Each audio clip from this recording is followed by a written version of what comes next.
Hi guys! Today, I'm in Stephanie's room and there she is. Because today we're going to do a DIY eyebrow, no not eyebrow, eyelash extension. So, teenager, and it will cost a lot of money if we're going to the expert, but I watch a lot of the tutorials and I know how to put on also false lashes. So I bought all these things that I really needed so we don't need to, use a lot of money for this project. So for today's video, here's Stephanie. Hello, say hi. Hello. Hi. I can't. Yes. And we're going to fix her eyelashes.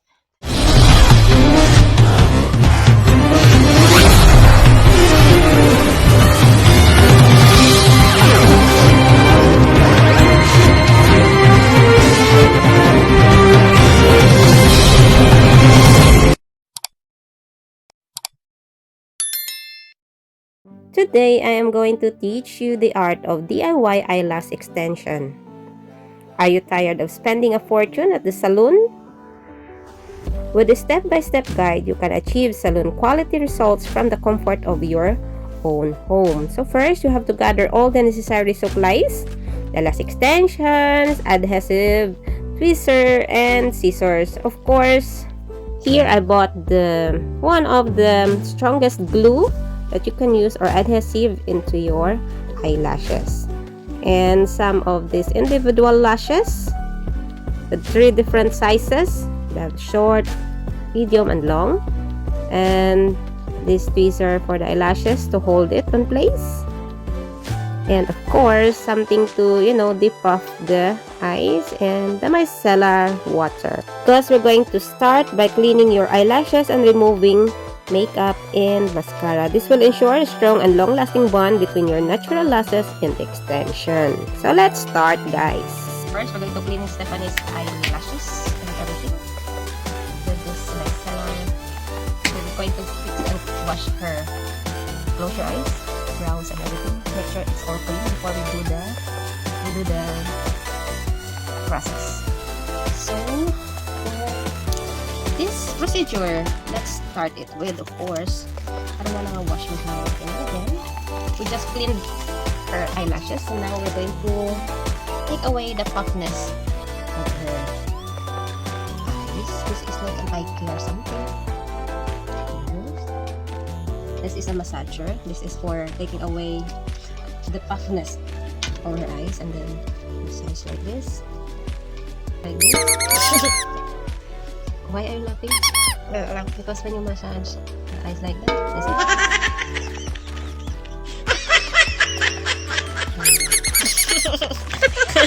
Massaging this is how you massage, see the rosy cheeks? But anyway, kidding aside, let's try it again. She's the type of person who's always teary eyes, so that's the reason we are going to put some cotton prepared here all the time, taking away the tears, and make sure that there's no residue of oil, and this will be dry.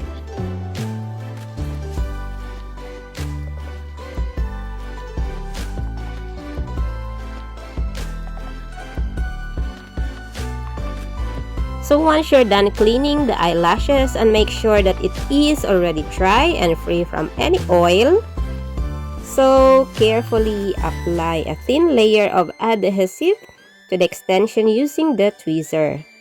Be sure to evenly distribute the adhesive to avoid clumping. So this is a process. Next, gently place the extension on top of your natural lashes as close to the roots as possible, and hold it in place for a few seconds to allow the adhesive to set. Continue this process until you achieve your desired fullness and length. For a more natural look, focus on the outer corners of your eyes. Remember also to take breaks and not overload your eyelashes with too many extensions. This will prevent any damage or discomfort. As you can see here, guys, I am only adding I think not much. I count, I think, around 2 long in the middle, 2, 3 long in the middle, and then in every sides will be medium length, and then in every corner there will be a shorter eyelashes.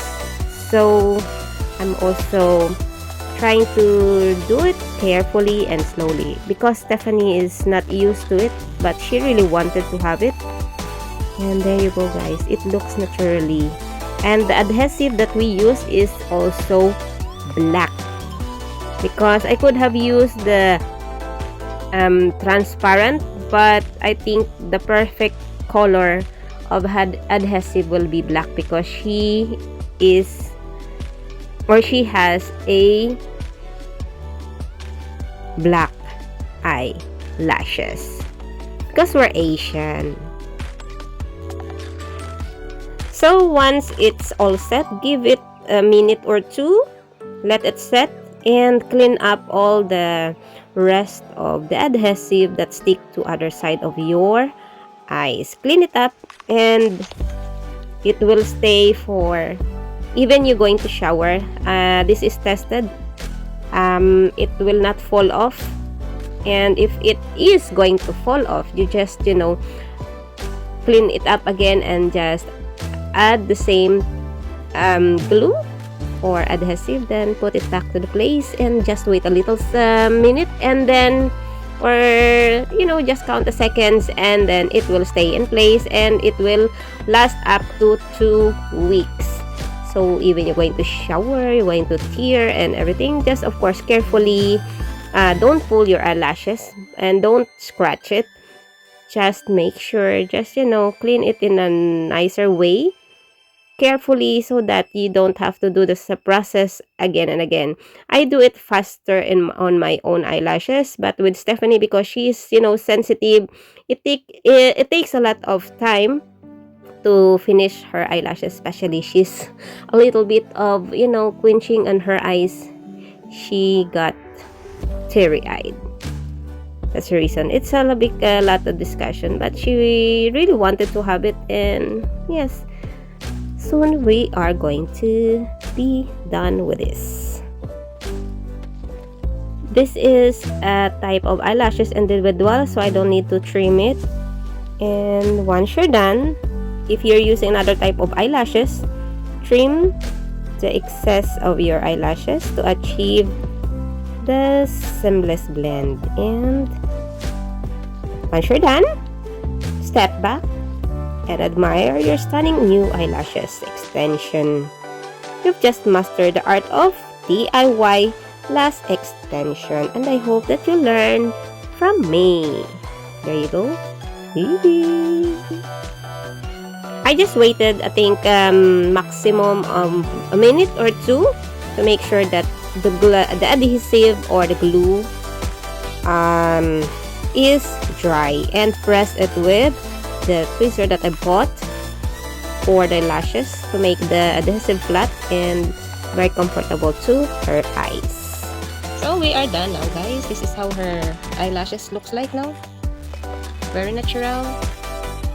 There you go. And it's not going to bother her fixing this and that because it stays nice. So this is the final result, and I hope that you learned something, and don't forget to subscribe my channel. Thanks for watching. See you next time. Bye.